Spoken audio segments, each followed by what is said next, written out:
আসসালামু আলাইকুম। শুরু করছি জনপদের খবর, সঙ্গে আছে হৃদয় হোসেন। এখনকার সংবাদ আয়োজন একই সঙ্গে চ্যানেল আই ইউটিউব চ্যানেল এবং channel I OTT platform I স্ক্রিনে লাইভ স্ট্রিম হচ্ছে। মৌসুমি বায়ু ও বঙ্গোপসাগরে লঘুচাপের প্রভাবে প্রায় সারা দেশে ভারী বৃষ্টি হয়েছে।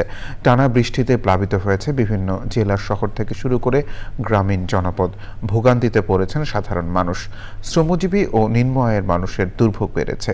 প্রতিনিধিদের পাঠানো তথ্য ভিডিওচিত্রে আল মুকসিদের রিপোর্ট। কয়েকদিনে টানা বর্ষণ ও ভারতের উজান থেকে নেমে আসা পাহাড়ি ঢলে ফেনীর মুহুরী, কহুয়া ও সিলোনিয়া নদীর বন্যা নিয়ন্ত্রণ বাঁধের 15টি স্থান ভেঙে 98টি গ্রামসহ আশেপাশে বিস্তীর্ণ এলাকা প্লাবিত হয়েছে। মুহুরী নদীর পানি বিপদসীমার উপর দিয়ে প্রবাহিত হচ্ছে। বন্যার পানিতে তলিয়ে গেছে ঘরবাড়ি, ব্যবসা প্রতিষ্ঠান, বীজতলা, জমির ফসল, মাছের ঘের। পানিতে ভেসে গেছে পুকুরের মাছ। ফেনী পরশুরাম আঞ্চলিক মহাসড়কের কিছু অংশ পানিতে তলিয়ে যাওয়ায় বন্ধ রয়েছে যান চলাচল। সন্ধ্যা 6টার পরে এরপরে মনে করেন আমরা রোগ দেখতে পাচ্ছি না, বানটা এখান থেকে ভাঙে গেছে। এখানে আজকে 2 দিন না, এটা 2 বছর আগের, তাহলে ওনারা 1 বছর পর হইলেও এটা সংস্কার করার দরকার উচিত ছিল। এটা তা না করে শুধু আসে, দুটো সেলফি তুলি, রেল লাইনের উপরে 15-20 জনকে জড়ো করি, 2-4 কথা বলি, তারা চলে যায়। এখন বাড়ি থেকে আনতেছি এই অবস্থায়, কোনো উপায় নেই স্যার। বাড়িতে ফ্যাট ফানিয়েছি। পানি উন্নয়ন বোর্ডকে বলতে চাই যে বানগুলা এগুলা স্থায়ীভাবে সমাধান করার জন্য। চট্টগ্রামেও মাঝারি থেকে ভারী বৃষ্টিপাত হয়েছে। বৃহস্পতিবার দুপুর পর্যন্ত 24 ঘন্টায় 30.04 মিলিমিটার বৃষ্টিপাত রেকর্ড করেছে পতেঙ্গা আবহাওয়া অফিস। খাগড়াছড়িতে টানা বৃষ্টির কারণে জেলার নদ নদী ও ছড়াখালে পানি দ্রুত বাড়ছে। চেঙ্গি ও মাইনি নদীর পানি বৃদ্ধি পেয়ে এরই মধ্যে কিছু নিচু এলাকায় প্রবেশ করতে শুরু করেছে। চেঙ্গি নদীতে বিপদসীমার কাছাকাছি দিয়ে পানি প্রবাহিত হচ্ছে। ভারী বর্ষণের কারণে খাগড়াছড়িতে পাহাড় ধসের শঙ্কা দেখা দিয়েছে। সাতক্ষীরায় থেমে থেমে বৃষ্টিপাত হচ্ছে। জেলায় বৃহস্পতিবার সকাল পর্যন্ত 355 মিলিমিটার বৃষ্টিপাত রেকর্ড করেছে স্থানীয় আবহাওয়া অফিস। বৈরী আবহাওয়ায় সাতক্ষীরার জনজীবন স্থবির হয়ে পড়েছে। রাঙামাটির লংগদুতে মাইনি নদীর পানি বৃদ্ধি পেয়ে নিম্নাঞ্চল প্লাবিত হয়েছে। লংগদুর নিম্নাঞ্চল প্লাবিত হওয়ায় ইতোমধ্যে বেশ কয়েকটি গ্রামের মানুষ পানিবন্দী। বিচ্ছিন্ন বলা যেতে পারে। লংগদু যাওয়ার যে রাস্তা রয়েছে, যে পরিমাণে বৃষ্টি হচ্ছে, যদি এরকম আরও বেশি হয়ে থাকে মানুষের আরও ভোগান্তি বেড়ে যাবে। পানির কারণে কষ্ট পেতেছি, পানি রাস্তা পাচ্ছি না, মেরে ভেট করার পানি হচ্ছে, যাত্রী বন্ধ করতেছে, কষ্ট হইতেছে চলাচল। পাহাড়ি ঢলে লংগদুর, লেমুছড়ি, ডাঙ্গাবাজারের বিভিন্ন এলাকার ফসলি জমি তলিয়ে গেছে। পাহাড়ের ঝুঁকিপূর্ণ বসবাসকারীদের সরিয়ে নেওয়া হচ্ছে। আল মুকসিদ, চ্যানেল আই। হ্রদের পানি বৃদ্ধি পাওয়ায় এবার একযোগে চালু করা হয়েছে রাঙামাটির কাপ্তাই কর্ণফুলী পানি বিদ্যুৎ উৎপাদন কেন্দ্রের 5টি ইউনিট। বিদ্যুৎ উৎপাদন হয়েছে 212 মেগাওয়াট।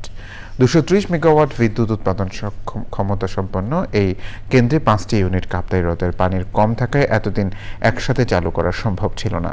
চলতি বছরের 2 জুন থেকে এই কেন্দ্রে 4টি ইউনিট চালু করা হলেও বুধবার রাত 8টায় একযোগে চালু করা হয়েছে 5টি ইউনিট। উৎপাদিত বিদ্যুৎ জাতীয় গ্রিডে সঞ্চালন করা হচ্ছে।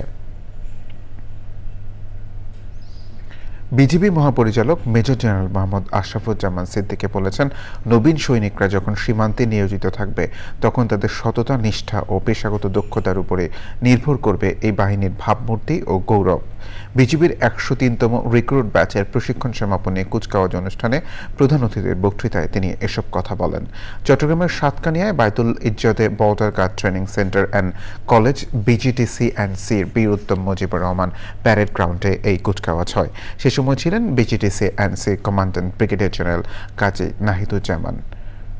ব্যাচের সেরা চৌকস রিক্রুট হিসেবে প্রথম স্থান অধিকারী সাইফ মিয়া এবং অন্যান্য বিষয়ের সেরা সৈনিকদের হাতে তাদের সাফল্যের জন্য ক্রেস্ট তুলে দেন অতিথিরা। সীমান্তের নিরাপত্তা নিশ্চিত করার পরেই আমরা বাকি জনবলগুলো যেন প্রয়োজনে আমরা ইলেকশন চলাকালীন সুষ্ঠু, সুন্দর, ফেয়ার ইলেকশনের জন্য যেটা করা দরকার সেই সাপোর্টটুকু আমরা সরকারকে দিতে পারি। সীমান্তের 8 কিলোমিটারের মধ্যে যে সকল ভোট কেন্দ্র থাকে সেখানে স্ট্রাইক ফোর্স হিসাবে বিজিবির নিয়োজিত হওয়ার সম্ভাবনা রয়েছে। জুলাই আগস্ট গণ অভ্যুত্থানের শহীদদের স্মরণে নওগাঁয় জুলাই স্মৃতিস্তম্ভ নির্মাণ কাজের উদ্বোধন হয়েছে। বৃহস্পতিবার সকালে শহরের মুক্তির মোড় কেন্দ্রীয় শহীদ মিনারের পাশে জুলাই স্মৃতিস্তম্ভ নির্মাণ কাজের উদ্বোধন করেন জেলা প্রশাসক মোহাম্মদ আব্দুল আউয়াল। সে সময় প্রশাসনের কর্মকর্তা জুলাই আগস্ট গণ অভ্যুত্থানে শহীদ পরিবারের সদস্য ও বৈষম্য বিরোধী ছাত্র আন্দোলনের শিক্ষার্থীরা উপস্থিত ছিলেন। জুলাই গণ অভ্যুত্থানে ঢাকা সহ দেশের বিভিন্ন জায়গায় নওগাঁর 9 জন প্রাণ হারিয়েছিলেন। এক বছরও স্বাভাবিক জীবনে ফিরতে পারেননি রংপুরের জুলাই যোদ্ধা দৃষ্টিশক্তি হারানো আবেদুল ইসলাম আবেদ। পরিবারের একমাত্র উপার্জনক্ষম ব্যক্তি, কর্মহীন হয় চিকিৎসা ব্যয় ও সংসার চালাতে হিমশিম খাচ্ছে তার পরিবার। অবিলম্বে আবেদ সহ আহতদের যথাযথ চিকিৎসায় সরকারকে পদক্ষেপ নেওয়ার আহ্বান জানিয়েছেন সচেতনরা। রংপুর থেকে মেরিনা লাভলির প্রতিবেদন। রংপুর নগরীর জুম্মাপাড়ার আবেদুল ইসলাম আবেদের রঙিন জীবন এখনো কল্পনায়। 1 বছর ধরে চোখের চিকিৎসা চালানোয় ঋণগ্রস্ত হয়ে পড়েছে তার পরিবার। সরকার ও বিভিন্ন সংগঠন থেকে পাওয়া অনুদানের অর্থ দিয়েও ঋণ পরিশোধ হয়নি। তার উপর রয়েছে শারীরিক নানা সমস্যা। কিছুক্ষণ দাঁড়ায় থাকবো তা আমি পারি না, আর যেহেতু চোখের দৃষ্টি নাই তো কর্মক্ষেত্রে তো আমি তো আর ফিরতে পারতেছি না। এখন যে সামান্য যে সহায়তা পাইছি এতে মনে করেন আমরা দিন দিন আমরা ঋণের তলে যাচ্ছি।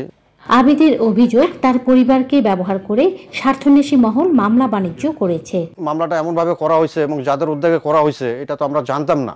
আমরা তো চাইছিলাম যে এটা পুলিশের নামে মামলাটা করা হোক।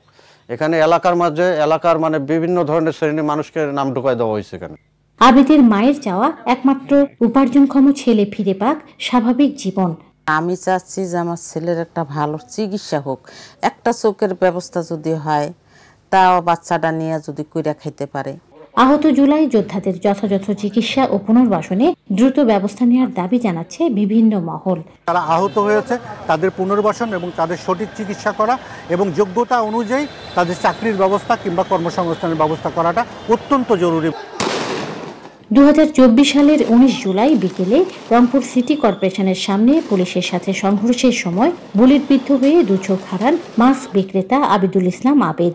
দোষীদের আইনের আওতায় এনে বিচারের দাবি আবেদের পরিবারের। রংপুর থেকে Marina lovely, channel I.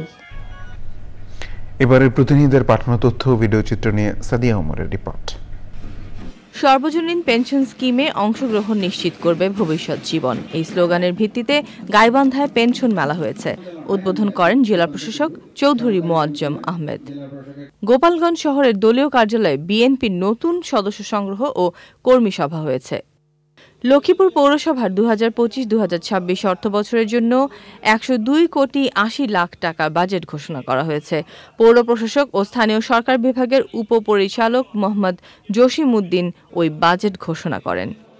Meherpur সদর উপজেলা পরিষদের উদ্যোগে বিনামূল্যে চিকিৎসা সেবা ও ঔষধ বিতরণ করা হয়েছে। ঔষধ বিতরণ করেন সদর উপজেলা নির্বাহী অফিসার খায়রুল ইসলাম। নোয়াখালীর হাতিয়া উপজেলার তমরউদ্দিন ইউনিয়নের চর আতাউরে বনভূমি ও সাধারণ মানুষের ব্যবহারযোগ্য গোচারণ ভূমি দখলমুক্ত করার দাবিতে মানববন্ধন করেছেন স্থানীয়রা। Sadia Omar, channel I. জনপদের খবর আজকের মতো এ পর্যন্তই। ধন্যবাদ সবাইকে।